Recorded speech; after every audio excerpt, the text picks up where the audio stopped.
Bonjour à tous. Aujourd'hui, le caractère est éprouvé. Les nuages et l'obscurité l'environnent. La justice et l'équité sont la base de son trône. Psaume 97 au verset 2. Dieu éprouvera le caractère sur chaque point. Il a un cœur de père et il manifeste une grande patience envers ses enfants. Dans ses rapports avec les enfants d'Israël, il plaidera avec amour et miséricorde. Patiemment, il leur montrait leurs péchés, attendant avec longanimité qu'ils voient et reconnaissent leurs torts. Quand ils se repentaient et confessaient leurs péchés, l'Éternel leur pardonnait. Bien que des offenses fussent souvent répétées, aucune parole sarcastique n'était prononcée, aucun ressentiment exprimé. Le Christ a clairement affirmé que si quelqu'un retombe constamment dans le péché, il lui sera pardonné s'il se repent, jusqu'à 77 fois, 7 fois.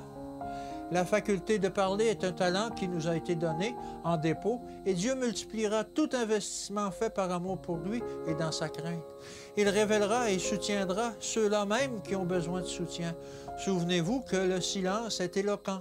Discourir vainement, comme c'est la coutume de certains, sépare l'âme de Dieu et entraîne la condamnation. Prions davantage et parlons moins des fautes des autres. Par beaucoup de prières, consacrons totalement à Dieu notre moi.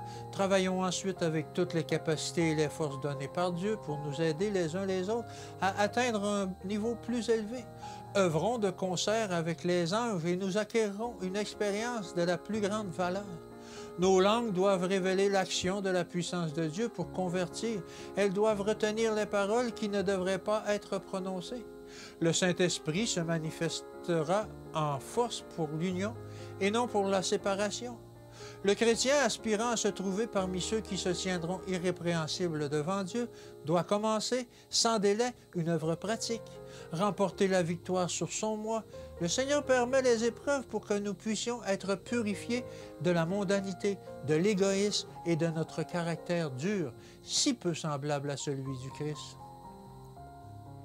Il veut faire naître dans nos cœurs le désir fervent et profond d'être purifiés de toute trace de péché, afin que nous sortions de chaque épreuve qu'il permet plus pur, plus saint et plus heureux.